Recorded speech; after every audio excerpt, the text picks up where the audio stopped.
من الوهلة الأولى يمكن أن الإنسان يقول الدولة الإسلامية لا يمكن أن تقوم عن طريق العنف. الحاجة الثانية يمكن أن يقول أنه لا يمكن أن تقوم عن طريق الانتخابات. وأعتقد ده رأي الحزب الجمهوري أنها السبيل الوحيد أن تقوم هي سبيل التربية والوعي، وأن أبدأ أنا وتبدأ أنت بنفسك.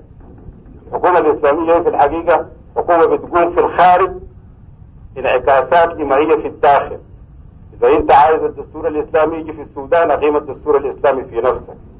إذا عايز الحكومة الإسلامية تجي في البلاد أقيم الحكومة الإسلامية في نفسك.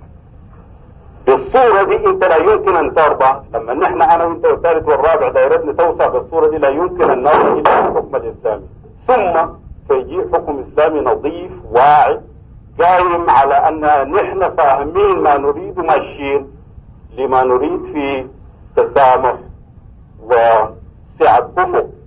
المسألة دي ما ابتكار جديد، المسألة دي بيدنا التاريخ كله في الماضي بصورة خاصة سلفنا نحن.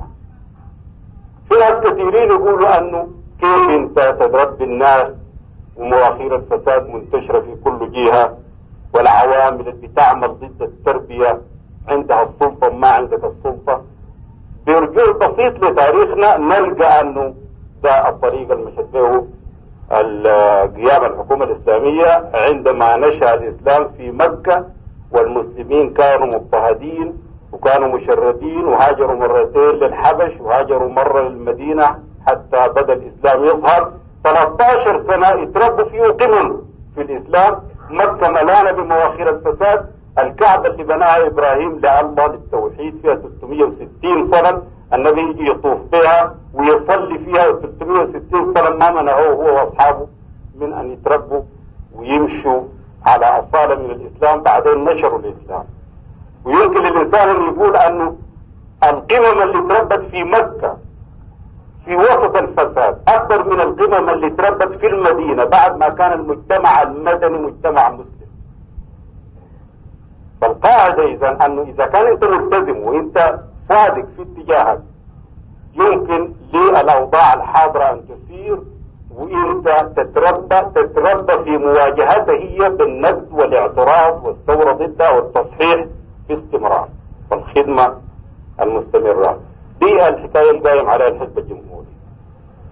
عبادة في نفسك، خدمة للناس، مواجهة وقولة الحق بكل سبيل. يمكنك أن تضحي في سبيل الحق براحتك بحريتك ما تتردد. ده سبيل أن تقوم الحكومة الإسلامية بالتربية الإسلامية تنتشر بين أتباع الفكرة، لكن لا يمكن أن يكون لها سبيل آخر. لأنه إذا كان جينا بالعنف أو جينا بطريقة الانتخابات بيكون الوضع بتاعنا وضع أولا بطريقة الانتخابات بطبيعة حالك بتكون كأنك مفوض من ناس منتظرين أن تعمل ما يريدهم. وقد يكون الفكر الإسلامي مثلا زي الفكر الجمهوري. الفكر الجمهوري كان في وقت لو استفتوا فيه 2 ما بوافقوا عليه. في الوقت الحاضر عدد كبير جدا بيوافق على الفكر الجمهوري لغاية الآن مش القاعدة الأساسية. يعني احنا لا يمكن أن نعرض أنفسنا للانتخابات لحاجة بسيطة أن أفكارنا عايزة جيل جديد متربي عليها ليقبل بتطبيقها. فده ما نراه نحن من الفكرة الإسلامية. التاريخ معانا دائما هي ثورة فكرية فهم القاعدة دي تتربى بصورة تنتجية قيادتها، مش القيادة تجي من فوق تنصب على القاعدة والسيرة بغير فهم أو بطريق من المماحكة اللي بنشوفها في الوقت الحاضر.